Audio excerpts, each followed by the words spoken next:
ভারত পাকিস্তান দ্বিপক্ষীয় সিরিজ যেন এখন প্রাগৈতিহাসিক কালের কোনো গল্প। সর্বশেষ এই দুদল দ্বিপক্ষীয় কোনো সিরিজে মুখোমুখি হয়েছে 2013 সালে ভারতে।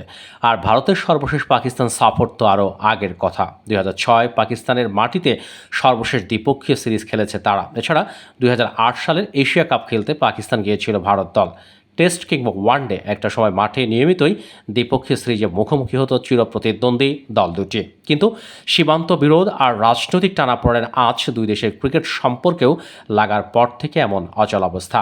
এখন তো ক্রিকেটে ভারত পাকিস্তানে দেখা হয় শুধু আইসিসি বা এসিসির কোনো ইভেন্টে, তাও ইভেন্টগুলো পাকিস্তানে হলে সেখানে যায় না ভারত। তারা নিজেদের ম্যাচগুলো খেলে নিরপেক্ষ কোনো ভেন্যুতে।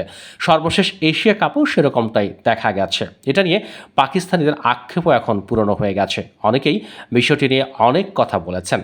2022 সালে ভারতের পাকিস্তান সফরের প্রসঙ্গ নিয়ে বিরাট কোহলি কথা বলেছেন পাকিস্তানের পর্বতারোহী শেহরোজ কাশিফের সঙ্গে। ভিডিও কলে হওয়া সেই কথোপকথন সম্প্রতি নিজের ইনস্টাগ্রামে প্রকাশ করেছেন কাশিফ। সেই সময় কোহলি কাশিফকে বলেছিলেন, তোমার পরিবারকে আমার শুভেচ্ছা জানিও, আশা করছি আমরা শিগগিরই পাকিস্তান সফর করব। সবাই তো এখন পাকিস্তানে সফর করতে শুরু করেছে। এর প্রেক্ষাপটে শহীদ আফ্রিদি বলেছেন, আমি বিরাটের কাছ থেকে এমন বক্তব্য আশা করি। আমি বিরাটকে স্বাগত জানাই, তা সে পিএসএলে আসুক বা ভারত দলের হয়ে আসুক।